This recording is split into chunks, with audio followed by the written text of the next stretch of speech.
আজকে কি বানাচ্ছিস রে? আমি আজকে চিকেন কাটলেট বানাবো। আমাকে একটু শিখিয়ে দে না। হ্যাঁ, শিখে নাও, খুব তাড়াতাড়ি বাড়িতে হয়ে যাবে। দোকানে কিনলে তো আমরা এক একটা কাটলেট 80 টাকা 90 টাকা এরকম পিস নেয়, যেগুলো বড় বড় হয়। আর যেগুলো মাঝারি সাইজ হয় সেগুলো ওই 60-70 টাকার মতো নেয়, একটা একটা পিস নেয়। আর আমরা তমলু কলেজে যখন পড়তাম তখন যে কাটলেটটা খেতাম ওটা 25 টাকা করে নিত। আর এই জন্য আমার প্রচুর ইচ্ছে ছিল যে বাড়িতে কাটলেট বানানো আমি শিখবো।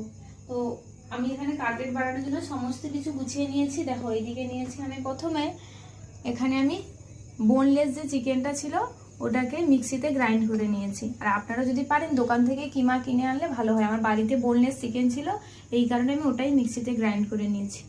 আর এইদিকে একটু আলু সিদ্ধ করে, একটা আলু সিদ্ধ করে গ্রেট করে নিয়েছি। গ্রেটারে গ্রেট করবেন, ম্যাশ করলে কিন্তু হবে না, গ্রেটারে গ্রেট করবেন, খুব ভালো হবে। আর এই যে এদিকে এক টুকরো লেবু, আদা বাটা আর কাঁচা লঙ্কার কুচি, আর এখানে পেঁয়াজ কুচি নিয়ে নিয়েছি। এবার আমি সমস্ত জিনিসকে একসাথে মেশাবো। আর এই দিকে দেখুন আমি সমস্ত মশলাগুলো গুছিয়ে নিয়েছি। কাটলেট ভাজার জন্য সাদা তেল, এখানে একটা আমার গুঁড়ো মশলা ব্যবহার করি, সেই গুঁড়ো মশলাটা যেটা আমি বাড়িতে বানিয়ে রেখেছি। আর এটা কর্নফ্লাওয়ার নিয়েছি, লঙ্কার গুঁড়ো, গোলমরিচের গুঁড়ো, লবণ আর ব্রেড ক্রাম্বস। তো এবার আমি এই সমস্ত প্রসেসটা শুরু